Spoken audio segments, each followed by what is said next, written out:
আল্লাহ বলেন, শয়তান যেন তোমাদেরকে ফিরিয়ে না রাখে, শয়তান তোমাদের প্রকাশ্য শত্রু। ওয়ালাম্মা যা ইসাবের বাইনাতে কলা কদ যে তুকুম্বেল হেকমাতে অলি উবাইন লাকুম বাজ আলী তাক্তারিফুনা ফি। অথবা যখন ঈসা আলাইহিস সালাম উজ্জ্বল প্রমাণ সহ আসলেন, উজ্জ্বল প্রমাণ তিনি নিজেই। তার মা যখন 40 দিন পরে তাকে নিয়ে বাড়িতে আসলেন, সবাই তাকে তিরস্কার করতে লাগলো, অভিসম্পাদ করে, আই তুমি ভালো পরিবারের মেয়ে, তোমার বাপ ভালো, ভাই ভালো, তুমি এই সন্তান কোথায় পেলে? তখন ঈসা আলাইহিস সালাম মায়ের কোলে দুধ পান করছিল, সে দুধ ছেড়ে দিয়েই তাদের সাথে কথা বলতে শুরু করলেন। ইন্নী আব্দুল্লাহ তানিয়াল কেতাবা জাআলানি নবিয়্যা, আমি আব্দুল্লাহ, আল্লাহ আমাকে কেতাব দান করেছেন, আমাকে আল্লাহ তাআলা নবী বানিয়েছেন। তখন সবাই ভুল ভেঙে গেল যে আমরা যা ভাবছি তা না, এই সন্তান যারোর সন্তান না, এই সন্তান আল্লাহর পক্ষ থেকে একটা নিদর্শন। তো এই জন্য আল্লাহ বলেন, ঈসা আলাইহিস সালাম যখন উজ্জ্বল প্রমাণ নিয়ে আসলেন, কলা তিনি বললেন, কদ যে তুকুম্বেল হেকমা, তোমাদের কাছে আমি চূড়ান্ত জ্ঞান নিয়ে এসেছি, স্পষ্ট জ্ঞান। অলি উবাইয়িন লাকুম বা'দ আলী তাখতালিফুনা ফি, এবং যে সমস্ত বিষয় তোমরা মতভেদ করছো সেগুলির ফয়সালা নিয়ে আমি আসছি। আসমানি ক্ষেত্রে সব বিষয়ের ফয়সালা। তোমরা ইতিপূর্বে মনে করছো যে উযাইর আলাইহিস সালাম আল্লাহর পুত্র, তোমরা এই ভ্রান্ত ধারণা নিয়ে আসো, এর ফয়সালা আমি নিয়ে আসি যে উযাইর আলাইহিস সালাম আল্লাহর পুত্র নন। ফাত্তাকুল্লাহ ওয়াতিউন, তোমরা আল্লাহকে ভয় করো, আমার আনুগত্য করো। এইভাবে ঈসা আলাইহিস সালাম জাতিকে দাওয়াত দিলেন। আরও তিনি বললেন, ইন্নাল্লাহু রাব্বি ওয়া রাব্বুকুম, নিশ্চয়ই আল্লাহ তাআলা সে আমারও রব, তোমাদেরও রব। ফা'বুদুহু, তোমরা সেই রবের ইবাদত করো। হাযা সিরাতুম মুস্তাকিম, এটাই হচ্ছে সরল পথ। আল্লাহর ইবাদত করাটাই হচ্ছে সরল পথ, সিরাতাল মুস্তাকিম। আল্লাহর গোলামি করে, আল্লাহ যা বলছেন তিনি মালিক, আমরা গোলাম, তার আদেশ আমরা পালন করব। এটার নামই হলো গোলামি, এটার নাম হচ্ছে ইবাদত। আব্দুন মানি গোলাম, আর গোলামের কাজকে, আব্দুনের কাজ ইবাদত, বান্দা মানি গোলাম, বান্দার কাজের নাম হচ্ছে বন্দিগি। ইবাদত আর বন্দিগি, কথা বুঝতে পারছেন? আব্দুন মানি গোলাম, আর আব্দুনের কাজ হলো ইবাদত। আব্দের কাজ ইবাদত, বান্দার কাজ বন্দিগি। ফাখতালাফাল আহজাব মিন বাইনিহিম, আল্লাহ বলেন, অতঃপর তাদের মধ্যে বনী ইসরাঈল দলগুলি তারা আপোষে মতভেদ করল। ফাওয়াইলুল লিল্লাযিনা যালামু মিন আযাবিন আলীম, অতএব জালেমদের জন্য বেদনাদায়ক শাস্তির অভিসম্পাদ, তাদেরকে বেদনাদায়ক শাস্তি দেওয়া হবে। তারা ঈসা আলাইহিস সালাম সম্পর্কে সঠিক সিদ্ধান্ত করল না। কেউ বলে আল্লাহর পুত্র, কেউ বলে তিনি তৃতীয়, কেউ বলে তিনি মারা গেছেন, কেউ বলে শূলিবিদ্ধ করা হয়েছে, কেউ বলে তিনি আসমানে চলে গেছেন। এই নানা কথা তারা বলতে শুরু করলো। হালিয়ান জুরুন ইল্লা সাআতান তা'তিয়াম বাগদা, তারা আর কোনো কিছুর অপেক্ষা করে না, বরং হঠাৎ করে তাদের কাছে কিয়ামত এসে যাবে। ওহুম লা ইয়াশউরুন, এমন অবস্থা আসবে যে তখন তারা কোনো খবর রাখতে পারবে না। কিয়ামত যখন আসবে তখন সমস্ত মানুষ আপন আপন কাজে লিপ্ত থাকবে। দোকানদার দোকানদারি করবে, ব্যবসা প্রতিষ্ঠানে ব্যবসা চলবে, খাওয়া দাওয়া সব কিছু স্বাভাবিক। এর মধ্যেই হঠাৎ করে পৃথিবী অন্ধকার হয়ে যাবে। অন্ধকারে হতাশ করে সিংহার ফুৎকার শুরু হয়ে যাবে, এবং সমস্ত পৃথিবী তখন অস্থির হয়ে যাবে। ভয়তে জীবজন্তু একত্রিত হয়ে যাবে, বাঘ হরিণ একত্রিত হয়ে যাবে। 10 মাসের গাভীন উটনি বেকার পড়ে থাকবে, কেউ কারো খবর রাখবে না। গর্ভবতী মায়েদের গর্ভ ফেটে পড়ে যাবে, সন্তান আছাড় মেরে বুক থেকে ফেলে দেবে। এভাবে সমস্ত মানুষগুলি একত্রিত হবে, বেহুশ হবে, মরবে। তারপর 40 বছর সিংহার ফুৎকার চলতে থাকবে। এর মধ্যে তারা ভেঙ্গে চুরে গুঁড়া গুঁড়া হয়ে, মানে সমস্ত তাদের দেহ বিক্ষিপ্ত হবে, এবং পৃথিবীর পানি মাটি আগুন বাতাস এগুলো একসঙ্গে মিলিত হয়ে আমাদের দেহের পদার্থগুলি একত্রিত হবে।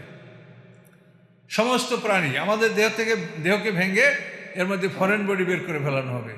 মানে পৃথিবীর ছাগল গরু হাঁস মুরগি খেয়ে যে দেহটা হয়েছে এটা ফরেন বডি। মাতৃগর্ভ থেকে যে দেহ নিয়ে আসে ওইটা হলো অরিজিনাল, ওইটা থাকবে। সমস্ত প্রাণীর ওইটাই থাকবে হাসরের ময়দানে। কামা বাদাকুম তাউদুন, প্রথমবার যেভাবে সৃষ্টি করা আসে ওভাবেই তোমাদেরকে ফিরিয়ে আনা হবে। তা আমরা প্রথমবার ছোট্ট উলঙ্গ, প্রত্যেকটা প্রাণী ছোট্ট এবং মানে উলঙ্গ। তো এভাবেই ওই যেভাবে আমরা দুনিয়াতে আসছি ওভাবেই আমরা হাসরের ময়দানে সবাই উঠব। তো এই জন্য আমরা আমাদের মানে ভক্ষণ করা প্রাণীগুলি যেগুলো আমাদের মধ্যে আছে এগুলির থেকে আমাদের যে ফরেন বডি সৃষ্টি হয়েছে এটাকে আউট করে দেওয়া হবে। আর যাদের দেহ সারা পৃথিবী ছড়িয়ে আসে সিংহার ফুৎকারে, তাদের দেহ এই পানি মাটি আগুন বাতাস ঘুরপাক খেয়ে খেয়ে এটা তৈরি হবে। আর আমাদের দেহ থেকে ফরেন বডি বাই করে এগুলির দ্বারা আবার ওই গরু খাইছি, ছাগল খাইছি, হাঁস খাইছি, ওগুলো কেলা বানাবেন। এভাবে সকল প্রাণীকেই প্রথমবার যেভাবে সৃষ্টি করা হয়েছে এভাবেই দ্বিতীয়বার তাকে হাসরের ময়দানে তোলা হবে। এই জন্য আল্লাহ বলেন যে এই কিয়ামত হঠাৎ এসে যাবে, তারা খবরও রাখতে পারবে না। আল আখিল্লা ও আবেদন বায়জন বায়দ আদু মিলার মুত্তাকি, সেদিন সমস্ত ভ্রাতৃত্ব একে অপরকে শত্রু মনে করবে মুত্তাকিনরা ছাড়া। এখন দুনিয়ায় যারা অন্যায়ভাবে ভ্রাতৃত্ব বন্ধনে আবদ্ধ আছে এরা সবাই একে অপরের শত্রুতে পরিণত হবে। কথা বোঝেন না? বন্ধু বান্ধবের আড্ডা ছাড়া কোনোভাবে সময় কাটে? এই যে সমাজে বন্ধু বান্ধব, বন্ধুকে নিয়ে চা খাবো, বন্ধুকে নিয়ে শরাব খাবো, বন্ধুকে নিয়ে ইয়াবা খাবো, বন্ধুকে নিয়ে ভ্রমণ করবো, এই যে বন্ধুত্ব এটা সম্পূর্ণ শত্রুতায় পরিণত হবে। কিন্তু মুত্তাকিনদের বন্ধুত্ব, যেমন আপনারা আমাকে ভালোবাসেন কেন? আমি কোথার মানুষ? কিসের কারণে ভালোবাসেন? একমাত্র দিনই সম্পর্ক। এখানে আপনারা একে অপরকে ভালোবাসেন, সম্মান করেন, শ্রদ্ধা, কিসের কারণে? এটা দিনই সম্পর্ক। এই দিনই সম্পর্ক নিয়ে যারা একে অপরকে ভালোবাসে এইটা বহাল থাকবে। এছাড়া দুনিয়াবী বিষয় নিয়ে, দুনিয়ার বিষয় নিয়ে যত বন্ধুত্ব এগুলো কিছুই সেদিন থাকবে না, কাউকে খুঁজেই পাওয়া যাবে না। যেমন বন্ধুর জন্য আমি এই করছিলাম, কোথায়? কাউকে খুঁজে পাওয়া যাবে না। শুধু এই দিনের উদ্দেশ্যে একে অপরকে ভালোবাসেন, এই ভালোবাসা যাদের মধ্যে ছিল এই বন্ধুত্বটা সেখানে বজায় থাকবে। আল্লাহ তাই বলছেন, আখিল্লা আবেদন বায়াজুম আবেদন আদব ইল্লা মুত্তাকিন, মুত্তাকিনদের ভ্রাতৃত্ব ছাড়া পৃথিবীতে অন্য সমস্ত ভ্রাতৃত্ব, বন্ধুত্বের বন্ধন, এই সমস্ত বাঁধনগুলি ছিঁড়ে যাবে এবং একে অপরের শত্রুতে পরিণত হবে। ইয়া ইবাদি লা খাউফুন আলাইকুম ওয়ালা আনতুম তাহজানুন, আল্লাহ বলেন, হে আমার বান্দাগণ, এই যে বান্দা গোলাম, বান্দা আমরা বারবার আল্লাহর কাছে বলি যে আল্লাহ আমরা আপনার গোলাম হব। আল্লাহ আমাদেরকে ডাক দিন, হে আমার বান্দারা, লা খাউফুন আলাইকুমুল ইয়াউম, আজকের দিনে তোমাদের কোনো ভয় নেই, ওয়ালা আনতুম তাহজানুন, এবং তোমরা দুশ্চিন্তাগ্রস্ত হবে না। এটা আল্লাহ তাআলা হাসরের ময়দানে আমাদেরকে ডাক দিয়ে বলবেন, আর এখন আমাদেরকে শোনায় দিচ্ছেন। তা আল্লাহ বলবেন, আল্লাহ, হে আমার বান্দাগণ, আজকের দিনে তোমাদের কোনো ভয় নাই, তোমরা কোনো দুশ্চিন্তাগ্রস্ত হবে না। তো এরা কারা? আল্লাযিনা আমানু বিআয়াতিনা ওয়া কানু মুসলিমিন, যারা আমার আয়াতগুলির উপর ঈমান এনেছিল এবং যারা ছিল আত্মসমর্পণকারী। মুসলিমিন মানে আত্মসমর্পণকারী, সারেন্ডার করতে হবে আল্লাহর কাছে। আল্লাহর কাছে সারেন্ডার করেন, তারপর যা পারেন তাই করেন, কিন্তু সারেন্ডার করতে হবে, কমপ্লিট সারেন্ডার, সম্পূর্ণ আত্মসমর্পণ করতে হবে, বিধানের কাছে নিজেকে সারেন্ডার করতে হবে। পালন কি করতে পারেন? আল্লাহ বলছেন, সাধ্যের বাইরে আমি তোমাকে বোঝার চাপাবো না, তুমি যা পারো তাই করো, না পারো তো করিও না। একজনের সারা জীবন বসিয়া কুল আল্লাহ সুরে রেডি করতে পারে না, আর একজন কারি তাদের কেরাত শুনলে মানে মানুষ বিভোর হয়ে যায়, সুন্দর কেরাত। আর একটা লোক সারা জীবন বসিয়া কুল আল্লাহ পড়তে পারে না। এখন কি বিশ্বাস সমান হবে? যাকে যে আল্লাহ বিবেক দিয়েছেন, যাকে যে মেধা দিয়েছেন, সেই অনুযায়ী আল্লাহ তাআলা বিচার করবেন। কাজে বিচারটা আল্লাহ করবেন, অত্যন্ত ন্যায়পরায়ণতার সহিত আল্লাহ বিচার ফয়সালা করবেন। ইয়ে ইবাদি লা খাউফুন আলাইকুম ওয়া আনতুম তাহজানুন আল্লাযিনা আমানু বিআয়াতিনা ওয়া কানু মুসলিমিন, আল্লাহ বলেন, যারা আমার আয়াতগুলির প্রতি বিশ্বাস স্থাপন করেছে এবং যারা ছিল আত্মসমর্পণকারী, তারাই আল্লাহর গোলাম, তারাই আল্লাহর বান্দা, তারা হাসরের ময়দানে দুশ্চিন্তাগ্রস্ত হবে না। কি বলবেন আল্লাহ তাদেরকে? উদখুলুল জান্নাতা, তোমরা আমার এই জান্নাতে, এই বাগানে, এই ইডেন গার্ডেন চিরস্থায়ী বাগানে তোমরা প্রবেশ করো। আনতুম ওয়া আজওয়াজুকুম, তোমরা এবং তোমাদের স্ত্রীগণ, তুহবারুন, এখানে তোমরা আনন্দের সহিত বসবাস করবে। তুমিও চির যৌবন নিয়ে সেখানে প্রবেশ করবে, তোমার স্ত্রীরা চির কুমারী হিসেবে সেখানে প্রবেশ করবে, এবং তোমার জন্য অতিরিক্ত স্ত্রীর ব্যবস্থা থাকবে। তোমার দাবি অনুসারে আল্লাহ তাআলা তোমার দাবি পূরণ করবেন। লাহুম মা ইয়াশাউনা ফিহা ওয়া লাদাইনা মাজিদ, আল্লাহ বলেন, সেখানে বান্দা যা আপত্তি করবে, দাবি করবে, আমি সব দেব, তারপর আমার পক্ষ থেকে আমি আরও অতিরিক্ত নেয়ামত তাকে সরবরাহ করব। এটা পরিষ্কার আল্লাহ বলছেন। ইউতাফু আলাইহিম বিসিহাফিম মিন যাহাব, তাদের তফ মানে ঘোরাফেরা করা, তাদের সামনে ঘোরাফেরা করবে স্বর্ণের পাত্র নিয়ে। এই সেহাব মানে যে পাত্রগুলি খাদ্যের জন্য, খাদ্য পানীয়ের জন্য যে বর্তন ব্যবহার করা হয়, এগুলিকে সেহাব বলা হয়। তা আল্লাহ বলেন, তাদের সামনে স্বর্ণের পাত্র, স্বর্ণের আসবাবপত্র, থালাবাটি, গ্লাস, ও আকাব, এবং আকাব হলো কেটলি, যে চা বা অন্য এই আকোয়াব কেটলি অফিহা, এবং সেই জান্নাতে আছে মা তাস্তেই আনফুস, মানুষের মন যা চায় তাই, মানুষের মন যা চায় সেই জিনিস সেখানে আসে। বা তালাজ্জুল আয়ুন, এবং যে জিনিসে তার চোখ সন্তুষ্ট হয় সে জিনিস সেখানে আসে। মন যা চায় তাও পাবেন, চোখে যে জিনিস চায়, যে জিনিস চোখে দেখতে চায়, যে দেখে চোখের সন্তুষ্টি আসে সেটাও আপনি সেখানে পাবেন। অর্থাৎ আপনার চিরসুন্দরী কুমারী নারী সেখানে আপনি পাবেন, এবং জান্নাতের সমস্ত আসবাবপত্র, লেবাসপত্র, মানে আপনার খাদ্যের বর্তন সব কিছু স্বর্ণের, তো দেখতে পাবেন স্বর্ণের, এগুলো সব থাকবে। ওয়ান্তুম ফিহা খালিদুন, এবং সেখানে তোমরা চিরকাল থাকবে। এমন না যে নিয়ামতে ঢুকে আবার তোমাদেরকে আল্লাহ মারিয়ে ফেলবে বা তোমাদের হায়াত থাকবে না, তা না। ওখানে যারা ঢুকবে চিরকাল ওখানে এই নিয়ামতের মধ্যে তারা থাকবে। তেলকাল জান্নাতুল্লাতী উরিসতুমুহা বিমা কুনতুম তা'মালুন, আল্লাহ বলবেন যে এই জান্নাত, যে জান্নাতে তোমরা ওয়ারিশ হলে, উত্তরাধিকারী হলে, কেন হলে? বিমা কুনতুম তা'মালুন, এই জন্য যে তোমরা দুনিয়াতে কাজ করেছো, কাজের বিনিময়, ইমানের পরে কাজ। ইন্নাল্লাযীনা আমানু ওয়া আমিলুস সালিহাত, আল্লাহ বলেন তোমাদের কাজের বিনিময় তোমরা এই জান্নাতের অধিকারী হয়েছো। কাজে আমাদের কাজ করতে হবে, আমাদের কাজ করতে হবে,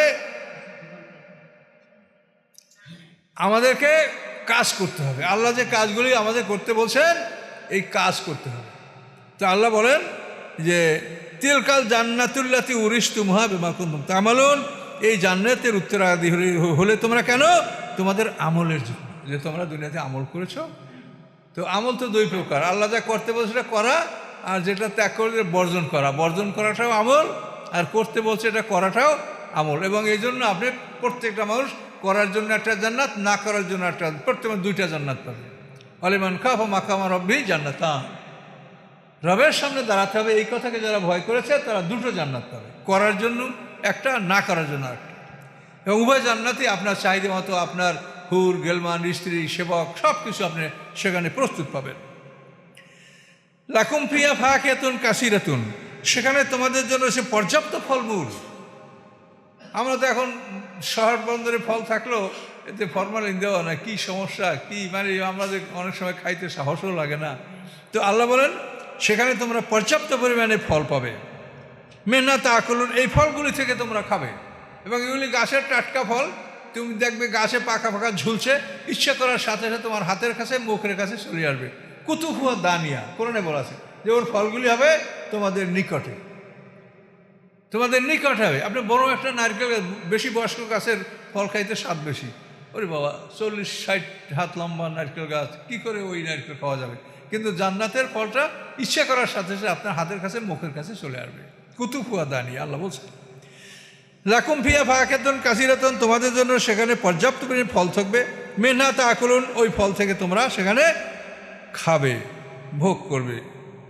এরপরে ইন্নাল মুজরিমিনা ফি আযাবে জাহান্নামা খালিদুন, মুমিনদের কথা বলার পরেই অপরাধী, নিশ্চয়ই যারা অপরাধী, যারা দায়িত্ব নিয়ে দায়িত্ব পালন করে নাই তারা অপরাধী। কথা বলতে পারছেন? দায়িত্ব নিয়ে যারা দায়িত্ব পালন করে নাই, খেলাফতের দায়িত্ব গ্রহণ করে যারা এই দায়িত্ব পালন করে নাই তারা হলো মুজরিম, অপরাধী। ফি জাহান্নাম আযাবে জাহান্নামা খালিদুন, তারা জাহান্নামের শাস্তির মধ্যে অনন্তকাল থাকবে। আমরা একটু সময় গরম সহ্য করতে পারি না, একটু সময় ঠান্ডা সহ্য করতে পারি না। আল্লাহ বলেন জাহান্নামের শাস্তিতে তারা অনন্তকাল থাকবে। লায়ু ফাত্তারু আনহুম ওয়া হুম ফিহি মুবলিসুন, তাদের থেকে এই শাস্তি কখনো বন্ধ করা হবে না, এবং সেই শাস্তির মধ্যে তারা সর্বদা লিপ্ত থাকবে। ওই শাস্তি ফেরেশতারা দিতেই থাকবে, কখনোই বন্ধ করবে না। আল্লাহ বলেন ওমা যালামনাহুম ওয়ালাকিন কানু হুমুজ জালিমিন, আল্লাহ বলেন এই শাস্তি যে আমি দিচ্ছি এটা আমি তাদের উপরে জুলুম করি নাই, বরং তারা নিজেরা নিজদের উপরে জুলুম করেছে, সেই জুলুমের ফলটাই তারা ভোগ করছে। আল্লাহ নিজে আমাদেরকে শাস্তি দিবেন না, আমাদের কর্মফল। আমরা যেটা সকাল সন্ধ্যা পাঠাচ্ছি, এই তো রাত্রের আমল ভোরে আল্লাহর কাছে চলে যাবে। এই আমলটা জান্নাতের নামের বাড়ি, সেই বাড়িতে যেটা জান্নাতের সেখানে জমা হবে। আর যারা রাতভর অন্যায় করেছে তাদের এটা, তাদের জাহান্নামের বাড়িতে তাদের শাস্তি তৈরি হবে। কাজে আল্লাহ বলছেন যে আমি কিছু করব না, তোমরা যা করেছ ওটার উপযুক্ত শাস্তি, উপযুক্ত নেয়ামত আমি তোমাকে দান করব। এরপরে না দাও ইয়া মালিক লিয়াকসি আলাইনা রাব্বুক, মালিক হলো মানে জাহান্নামের দারোগা, জাহান্নামের প্রধান ফেরেশতা মালিক। তখন তারা মালিককে ডাক দিয়া মালিকও, হে মালিক, হে জাহান্নামের দারোগা, লিয়াকসি আলাইনা রব্বুকা, যে তোমার রব আমাদেরকে মৃত্যু দিয়ে দিক, আমরা মরে যাই, আমাদেরকে আল্লাহ মেরে ফেলুক, আমরা মরে যাই। ক্বালা ইন্নাকুম মাকিসুন, তখন মালিক ফেরেশতা বলবে তোমরা অমর হইয়া থাকবে, তোমাদের মরণ নাই, মরণ দুইটা পার হয়ে গেছে, এখন সামনে যতই শাস্তি দেওয়া হোক তোমরা আর মরবে না। ইন্নাকুম মাকিসুন, নিশ্চয়ই তোমরা এখানে অবস্থান করবে। আল্লাহ বলেন লাকাদ জিনাকুম বিল হাক্কি, নিশ্চয়ই আমি তোমাদের কাছে সত্য পৌঁছে দিয়েছিলাম। আমাদেরকে সত্য পৌঁছে নেই, এই সত্য আমাদের কাছে পৌঁছেছে না, ঘরে ঘরে এই কোরআন আছে না। আল্লাহ বলেন লাকাদ জিনাকুম বিল হাক্কি, আমি তোমাদের কাছে সত্য পৌঁছে দিয়েছিলাম। ওয়ালাকিন আকসারাকুম লিল হাক্কি কারিহুন, কিন্তু তোমাদের অধিকাংশই সত্যকে তোমরা অপছন্দ করেছো, এই সত্যকে তোমরা গ্রহণ করো নাই। আবরামু আমরান ভাই নাম অবরিমুন, আল্লাহ বলেন তারা একটা চিন্তা করেছে, আমিও একটা চিন্তা করেছি। তারা একটা কাজের সিদ্ধান্ত নিয়েছে, আমিও একটা কাজের সিদ্ধান্ত নিয়েছি। এটা হলো ওরা মুহাম্মদ সাল্লামকে হত্যা করার পরিকল্পনা গ্রহণ করছে। কোনোভাবেই পারা যায় না। শেষ পর্যন্ত দারুণ নদাতে তারা পরামর্শ সভা বসলো এবং এই সভায় শয়তান এক শায়েক বৃদ্ধের সূরাত, এই আয়াতের পর্যন্ত আমরা গেলাম ৭৯ পর্যন্ত, এ পর্যন্ত থাকলো ইনশাল্লাহ ৭৯। তো দারুণ নদোয়া ওদের হলো মানে অ্যাসেম্বলি, ওখানে ওরা বৈঠক করে সিদ্ধান্ত মক্কায়। তো এখানে ওরা সবাই সমবেত হলো, সব নেতারা, আবু জাহেল, উতবা বিন রবিয়া, সাহেব বিন রবিয়া, তারপরে ওদের আরও অন্যান্য যারা নেতা, এরা সব ওখানে একত্রিত হলো। তো আবুল বক্তারি, তারপরে অন্যান্যরাও সবাই কি করা যেতে পারে। সেইখানে শয়তান এক বৃদ্ধের বেশে আইসে বলে যে আমি একটু আপনাদের মধ্যে সে অ্যাটেন্ড করতে পারি। বলে আপনি কোথাকার মানুষ? আমার বাড়ি নজদে।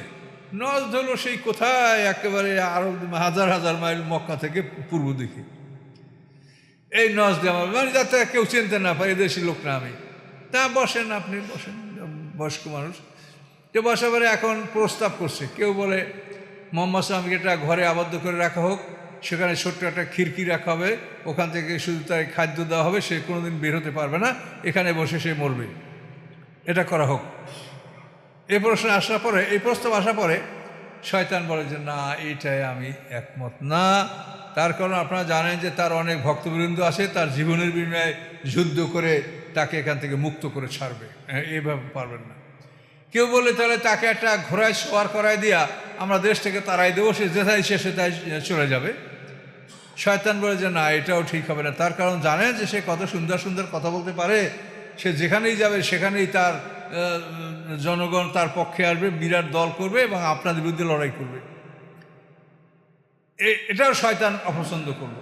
তারপর আবু জাহেল বললো যে আমি একটা প্রস্তাব করছি, কি যে তোমরা যারা কোরাইশ বংশের যুবক আছো, প্রত্যেক বাড়ি থেকে এক একজন যুবক উলঙ্গ তলোয়ার নিয়ে তোমরা প্রস্তুত থাকবে এবং সবাই মোহাম্মদ সাল্লামের বাড়িকে ঘিরে রাখবে এবং সকালবেলা সবাই মিলে একসঙ্গে হামলা করে তাকে হত্যা করবে। তখন ওই শয়তান বলছে না, এইটা হচ্ছে কথার মতো কথা, এইটা হচ্ছে কথার মতো কথা, এইটা আপনি করেন, এটা ঠিক হবে। তখন ওরা ওই রাত্রি প্রত্যেক বাড়ি থেকে এক যুবক তলোয়ার নিয়ে মোহাম্মদ সাল্লামের বাড়ি ঘিরল যে তাকে সকালবেলা হত্যা করা হবে। তো আল্লাহ তাআলা রাতের বেলায় আল্লাহ রসুলকে এই খবরটা হওয়ার পরে মানে আল্লাহ রসুল সেই দিনই জানতে পারছিলেন। জানার পরে তিনি আবু বকর সিদ্দিককে খবরটা জানালেন এবং আল্লাহ রসুল হিজরতের জন্য প্রস্তুতি নিলেন। কিন্তু তিনি তার ঘরেই ছিলেন, ওই ঘরে হযরত আলী রাদিয়াল্লাহু শোয়ায় রেখে তিনি বললেন যে আমানতের মাল যা আছে এগুলো তোমরা সবাই পানাদারকে বুঝিয়ে দিবা, আমি চলে যাচ্ছি। এবং আলী রাদিয়াল্লাহুকে বললেন আল্লাহ রসুল যে তুমি আমার এই কম্বলটা মুড়ি দিয়ে থাকো, এই কম্বলের ভিতরে কোনো ক্ষতি প্রবেশ করবে না। এই কম্বলটা মুড়ি দিয়ে তুমি শুয়ে থাকো, এটার ভিতরে কোনো ক্ষতি ঢুকবে না। আর সত্যিই তাই। তো আল্লাহ রসুল যখন ওই বাড়ি থেকে বের হবেন তখন ওই ইয়াসিন সূরা ইন্না জাআলনা ফি আনাকিম আগলালা, এইখান থেকে একেবারে এই সূরার ওই শেষ আয়াত ইন্না জাআলনা ফি আনাকিম আগলালান ফাহিয়া লাযকানি ফাহুম মুকমাহুন ওয়া জাআলনা মিন বাইনি আইদিহিম সাদ্দান ওয়া মিন খালফিহিম সাদ্দান ফাগশাইনাহুম ফাহুম লা ইউবসিরুন। এই পর্যন্ত পরে আল্লাহ রসুল বাড়িতে ফুঁক দিয়া এই বালি যখন নিক্ষেপ করলেন সমস্ত কাফেরদের চোখে বালি ঢুকে গেল। আল্লাহ বলেন অমার রমাইতে রমাইতা ওয়ালাকিন্নাল্লাহ রমা, আল্লাহ বলেন, হে রাসূল, আপনি যখন বালি নিক্ষেপ করছেন আপনি করেন নাই, আল্লাহ নিক্ষেপ করছে। আল্লাহ ওয়ালাকিন্না আল্লাহ রামা, আল্লাহ নিক্ষেপ করছে, জানেন সমস্ত কাফেরের চোখে বালি। এখন যেহেতু বাংলাদেশ না, যেখানে সেখানে পানি পাবেন, আর সেই আরব দেশের মোটা বালি চোখে ঢুকছে, এখন কেউ চোখে দেখতে পাচ্ছে না। এই ফাঁকে আল্লাহ রসুল গৃহ ত্যাগ করে চলে গেলেন আবু বকর সিদ্দিকের বাড়িতে। সেখান থেকে তো আবু বকর সিদ্দিকের মেয়ে আল্লাহ রসুলের জন্য এবং আবু বকর সিদ্দিকেরও একটা মশকে খাবার, একটা মশকে পানি, এটা আসমা বিনতে আবু বকর এই ব্যবস্থা করলেন। এবং আবু বকর সিদ্দিককে নিয়ে আল্লাহ রসুল মক্কা থেকে বিপরীত দিকে, মদিনা তো উত্তর দিকে, কিন্তু আল্লাহ রসুল বিপরীত দিকে দক্ষিণ দিকে সাওর পাহাড় তো দেখেছেন আপনারা, অন্তত 5 মাইল দক্ষিণে সাওর পাহাড়, এই পাহাড়ে গুহার মধ্যে গাড়ে সাওরে আল্লাহ রসুল সেখানে আশ্রয় নিলেন। এবং 3 দিন সেখানে থাকার পরে সেখান থেকে আল্লাহ রসুল নূতন পথ ধরে মদিনায় গেলেন। পথ দেখার জন্য যে বিশেষজ্ঞ ছিল তার নাম হলো আব্দুল্লাহ ইবনে আরিকাত, এবং আবু বকর সিদ্দিকের একটা গোলাম ছিল আমির ইবনে ফাহিরা। তো ওই আমির ইবনে ফাহিরা, আব্দুল্লাহ ইবনে আরিকাত, এরা দুইজন এক উঠে আল্লাহ রসুল এবং আবু বকর সিদ্দিক এক উঠে, দুইটে উঠে 4 জন এরা অচেনা পথে এরা মদিনায় হিজরত করলেন এবং চলে গেলেন। তো এই কথাটা আল্লাহ বলেন যে তারা একটা কাজের সিদ্ধান্ত নিয়েছে, আমিও সিদ্ধান্ত নিয়েছি। ওরা সিদ্ধান্ত নিয়েছে আমার নবীকে হত্যা করবে, আমি সিদ্ধান্ত করেছি যে সে হিজরত করবে, তাকে তোমরা হত্যা করতে পারবে না। এই কথাটা আল্লাহ বলেন যে তারা একটা সিদ্ধান্ত নিয়েছে, আমিও সিদ্ধান্ত নিয়েছি। তাহলে দেখেন আল্লাহর সিদ্ধান্ত কীভাবে বাস্তবায়িত হলো। ওই গাড়ির সাওরে তারা উঠে গেছিল সেখানে। হ্যাঁ, আবু বকর সিদ্দিক ভয় পেয়ে গিয়েছিলেন। তখন আল্লাহ রসুল তাকে সান্ত্বনা দিয়ে বললেন, লা তাহজান ইন্নাল্লাহ মা'ানা, আপনি ভয় পাবেন না, আল্লাহ আমাদের সাথে আছে। সেখানে তারা কিভাবে আল্লাহর সাহায্য প্রাপ্ত হলেন, একটা কবুতর এসে ডিম পেড়ে দিল, একটা মাকড়সে জাল টাঙিয়ে দিল। এভাবে আল্লাহ তাআলা এভাবে তাদেরকে সামান্য বস্তু দ্বারা হেফাজত করলেন। ওরা এরপরে অনেক দূরে খুঁজতে খুঁজতে অনেক দূরে চলে গেল। 3 দিন থাকার পরে এই আবু বকর সিদ্দিকের যে গোলাম আমির ইবনে ফাহিরা, এই দিনের ব্যাপারে বকরির পাল চড়াতে চড়াতে ওখানে আসতেন এবং দুধ দহন করে সরবরাহ করতেন। আর রাতের বেলা আবু বকর সিদ্দিকের একটা ছেলে সেখানে খাদ্য সরবরাহ করতেন। এভাবে 3 দিন সেখানে থাকার পরে আল্লাহ রসুল নূতন পথ ধরে মদিনায় হিজরত করলেন। সেই কথা আল্লাহ বলেন যে ওরা একটা সিদ্ধান্ত নিয়েছে, আমিও সিদ্ধান্ত নিয়েছি। তা আল্লাহর সিদ্ধান্তের সাথে কার সিদ্ধান্ত ঠিকই বলেন। কাজে এই জন্য আমরা মোমেন বান্দা, এগুলি জীবনে আমাদের জন্য দৃষ্টান্ত। আমরা বিপদ হলে যেন আল্লাহকে আমরা স্মরণ করি। আপনি মানুষের সাহায্য আপনি নেবেন, এটা নিষেধ না, কিন্তু সাহায্য নিতে গিয়া কাউকে অন্যভাবে টাকা পয়সা দেওয়া বা আপনার এই যে সমাজে যেটা লেনদেন হচ্ছে বিভিন্নভাবে, এই পর্যায়ে না গিয়ে যদি স্বাভাবিকভাবে আপনি একটা বিপদে পড়ে সাহায্য কারো নেন বা করেন বা চান, এটা স্বাভাবিক, কিন্তু এটা যেন আমার সীমা লঙ্ঘন না করা হয়, অন্যভাবে লেনদেন যেন না করা হয়। তার কারণ যা কিছু করার আল্লাহ করবেন। আস্তাগফিরুল্লাহাল্লাযী লা ইলাহা ইল্লা হুয়াল হাইয়ুল কাইয়্যুম ওয়া আতুবু ইলাইহি, লা হাওলা ওয়া লা কুওয়াতা ইল্লা বিল্লাহিল আলিয়্যিল আযীম। আগামীকাল তাফসীরটা হবে ইনশাআল্লাহ, ভেরিপাড়া তাফসীর আগামীকাল এসে হবে, আগামীকালকে ইনশাআল্লাহ। আগামী সপ্তাহে হেতেমখাটটাও হবে আসলে ইনশাআল্লাহ। তো আমরা দোয়া করি, আল্লাহুম্মা আমিন।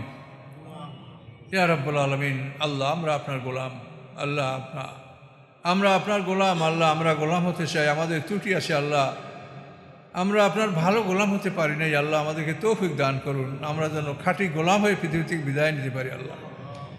আল্লাহ আপনি আমাদের সকলের অন্তর্যামী, আমাদের অনেকেরই অনেক রোগ ব্যাধি আছে আল্লাহ, আপনি সবাইকে সুস্থতা দান করুন আল্লাহ, আমাদের সবাইকে হায়াতে তৈবা দান করুন, বাড়িঘরে যে আছে তাদেরকে আল্লাহ সুস্থতা দান করুন আল্লাহ, সকলকে আপনি ঋণ পরিশোধ করার তৌফিক দিন, সকলকে হালাল রিজিকের ব্যবস্থা করে দিন, সকলের আওলাদ পর্যন্ত নেককার বানিয়ে দিন আল্লাহ। আল্লাহ কোরআনের প্রতি আমাদের মনকে ঝুঁকিয়ে দেন, কোরআন বোঝা আমাদের জন্য সহজ করে দেন আল্লাহ।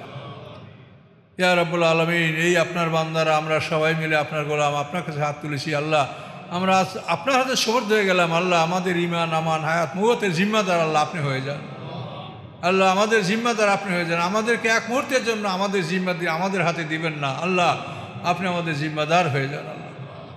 সুবহান রাব্বিকা রাব্বিল ইজ্জাতি আম্মা ইয়াসিফুন, সালামুন আলাল মুরসালিন, আলহামদুলিল্লাহি রাব্বিল আলামিন। আসসালামু আলাইকুম।